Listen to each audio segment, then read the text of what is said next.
How can mind maps integrate with language studies? Have you ever wondered how to make learning a new language easier and more enjoyable? One effective way is through the use of mind maps. So, how can mind maps integrate with language studies? Let's break it down.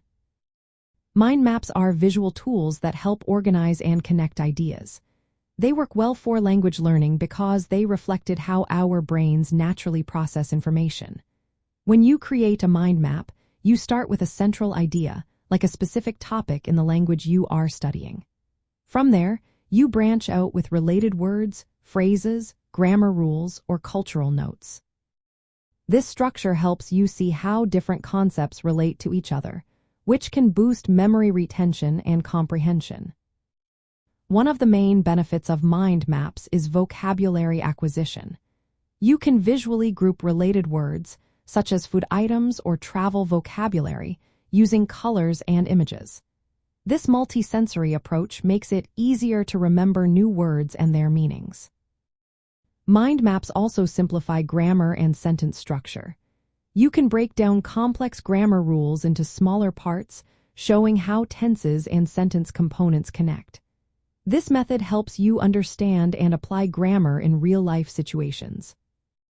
Listening and reading comprehension can improve with mind maps too.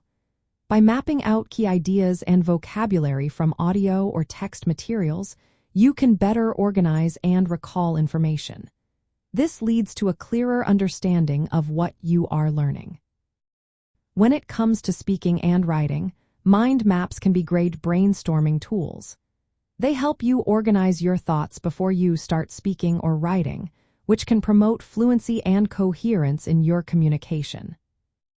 Another advantage of using mind maps is that they encourage learner autonomy and motivation. Since you decide how to create and use your mind maps, you gain a sense of control over your learning process. This can boost your confidence and keep you motivated. Mind maps also allow for creativity and flexibility.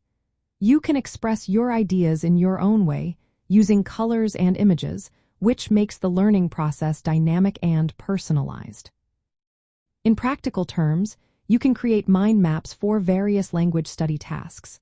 For example, you can organize vocabulary by themes or word families. You can also map out verb conjugations and grammar rules, summarize cultural notes, or plan essays and oral presentations. Additionally, mind maps can help you track your progress and set learning goals visually. Overall, mind maps provide a versatile method for language learning. They make the process more manageable, memorable, and enjoyable. So, if you are looking for an effective study technique for languages, give mind maps a try.